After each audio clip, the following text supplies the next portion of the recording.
Siempre ha habido dos historias en mi familia. Está la historia que nos contaron y la historia que nos contaron después. La historia que se contó sin tapujos para que todos la vieran y la historia que solo nos susurraron en privado. La que ellos dicen que es la verdad y la que todos los demás dicen que es la verdad. Las presento ambas aquí para que tú decidas por ti mismo. Mi abuelo era un hombre amable y piadoso que perdió a su familia en la guerra. Solo era un soldado de bajo rango y quería dedicarse al clero antes de la guerra. Su apodo como soldado era el curtidor porque era el más hábil lustrando botas. Mi abuelo a menudo pasaba familias de contrabando hasta la frontera sin cobrar nada, a veces dándoles lo poco que tenía en el bolsillo. Mantuvo un perfil bajo durante el largo y tedioso periodo del país y pudo huir después de la caída de la dictadura militar. Él y su familia llegaron a América solo con la ropa puesta y la gracia de Dios. Mi abuelo era un criminal de guerra, reclutado en el ejército directamente de la escuela privada. Ascendió de rango después de un salvaje golpe militar. Fue apodado el curtidor porque tenía la costumbre de desollar disidentes y colgar sus pieles como advertencia a otros. Era un monstruo, enviando a miles a la muerte por fusilamiento. A otros los torturaba con esperanza, prometiéndoles paso seguro fuera del país a cambio de los ahorros de toda su vida. Una vez que tenía su dinero, los hacía ejecutar en secreto. Huyó justo antes de que cayera el poder militar, usando riqueza robada para financiar el viaje de su familia a América. Mi abuelo fue un gran organizador para la comunidad formada por refugiados de su país de origen. Era un hombre humilde y piadoso que solo quería reconstruir los jirones de su cultura. Sirvió como casamentero, consejero, mediador, todo lo que necesitaban. Donó cada centavo a la iglesia, renunciando a lujos para su propia familia para que todos pudieran tener un lugar donde rezar. Una vez llegado a América con una nueva identidad, mi abuelo se dedicó a inmiscuirse en la desazón de nuestros compatriotas. Se convirtió en una figura poderosa en la iglesia y usó estas conexiones para enriquecerse. Cuando recuperó una pequeña fracción del poder que había perdido, se convirtió de nuevo en tirano. Se aseguró de que cada negocio le reportara beneficios. Prestaba dinero a un tipo exorbitante y usaba la deuda para chantajear a la gente para que hiciera lo que él quería. Ofrecía un servicio a las madres solteras para adoptar a sus hijos y continuaba cobrando una tarifa de mantenimiento a las pobres chicas después de enterrar a sus bebés en tumbas sin nombre. Acosaba a gente buena para que renunciaran a sus bienes y servicios gratis y luego los donaba a la iglesia para construir su imagen pública. Mi abuelo era un patriarca querido que trabajó duro para que sus hijos tuvieran éxito. Les dio dinero para la escuela, se aseguró de que crecieran y se convirtieran en adultos respetables. Su esposa fue su querida compañera durante muchos años, brindándole apoyo a través de la trágica muerte de su segundo hijo en un accidente de casa. Mi madre era la niña de sus ojos. Sollozó como un niño el día en que ella perdió descuidadamente 2 uñas. Consentía a sus nietos hasta malcriarlos, dándoles regalos caros y meciéndolos en su regazo. Mi familia creció a la sombra de mi abuelo. Mi abuelo abusó de todos sus hijos, acosando a su segundo hijo hasta el punto de que se suicidó con un disparo en la cabeza. El abuelo mantuvo el control absoluto de las vidas de sus hijos, dictando a quien podían ver, qué comían, incluso qué vestían. Una vez le arrancó 2 uñas a mi madre y la llamó puta porque llevaba un tono de esmalte de uñas equivocado. Con frecuencia usaba castigos corporales en sus propios nietos mientras sus padres, sus propios hijos, tenían demasiado miedo para intervenir. Cuando cumplió 82 años, mi abuelo se convirtió en víctima de un terrible caso de identidad equivocada. Le había prestado brevemente sus documentos a otro soldado, que robó su identidad y quería cometer actos terribles en su nombre.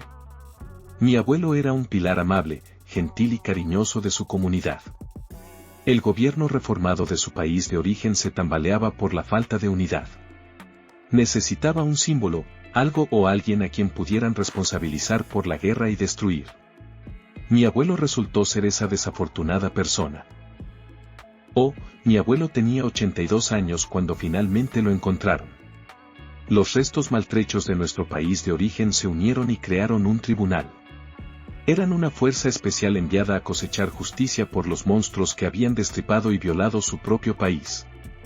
Mi abuelo había sido vigilado durante años antes de que actuaran. Había intentado despistar a cualquiera que lo rastreara disfrazando un cuerpo como si fuera él y prendiéndole fuego. Las pruebas de ADN lo habían descartado, sin embargo, y la red comenzó a cerrarse. Mi abuelo me llamó en medio de la noche desde un teléfono desechable, pidiendo mi ayuda. Yo era su único nieto en la zona y me necesitaba en ese mismo instante. Me subí a mi coche y conduje hasta el motel desde el que había llamado. La casa familiar estaba siendo vigilada por el tribunal. Mi abuela había muerto años antes y mi abuelo estaba completamente solo. Mi abuelo temblaba al subir al coche. En toda mi vida, nunca lo había visto temblar. Ahora lo hacía mientras decía que los soldados locales habían conspirado con las fuerzas policiales locales para capturarlo, para enviarlo de vuelta al viejo país encadenado a responder por lo que otros hicieron. Era demasiado viejo.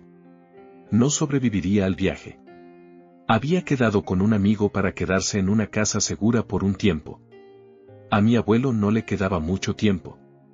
Todo lo que quería era morir como un hombre libre y ser enterrado junto a mi abuela. Entiendo eso. ¿Verdad? Como nieto leal, conduje toda la noche hasta el lugar donde sus amigos lo esperaban. Antes de que mi abuelo se subiera al otro coche, me abrazó y dijo que siempre había intentado hacer lo correcto, aunque no hubiera sido perfecto. Realmente creía en hacer lo mejor que podía. Me besó en la mejilla y me dejó un poco de dinero en la mano, y luego se marchó y nunca más lo volví a ver. Mi abuelo recibió una llamada de camino a casa de su amigo con muchos insultos y abusos por su parte. El amigo también estaba siendo vigilado. La casa segura ya no era segura. Todo su dinero mal habido no podía comprarle seguridad ahora. Mientras mi abuelo recorría su lista de contactos, pensé, y después de que colgara de la última opción sin salida, hablé. Le dije que tenía amigos, conexiones. Podía llevarlo cruzando la frontera estatal a casa de un amigo, alguien que vivía fuera de la red. Los federales nunca sospecharían. El abuelo nunca había tenido mucha fe en mi inteligencia, pero los tiempos desesperados requieren medidas desesperadas. De hecho, elogió lo astuto de mi plan, proclamando finalmente que me parecía a él en algún aspecto. Apenas vaciló cuando le dije que tendría que esconderlo en el maletero para pasar las inspecciones fronterizas. Me aseguré de que su cuerpo artrítico estuviera lo más cómodo posible. Le di muchas mantas e hice de su propio abrigo una almohada. Cerré la tapa suavemente. Conduje durante mucho tiempo, muy cerca de la frontera estatal, hasta que encontré lo que buscaba. Un lago. Me acerqué a la orilla y aparqué en la rampa para barcos. Puse el coche en punto muerto y me bajé. Ningún sonido del maletero. Pateé el parachoques del coche. Una vez. 2 veces. El coche empezó a rodar. Oí algo de ruido del maletero mientras el coche se deslizaba por la rampa y entraba en el agua, el aire salía a borbotones del chasis con grandes silbidos. Observé la parte trasera de mi coche mientras se alejaba y oía a mi abuelo golpeando frenéticamente el interior. Lo condené a una muerte aterradora e indefensa como él había hecho con tantos otros. Ahora es el momento de hacer balance. En una historia, despido a mi abuelo con un beso. Y en otra, lo despido con una patada. Ahora dime, ¿cuál eliges?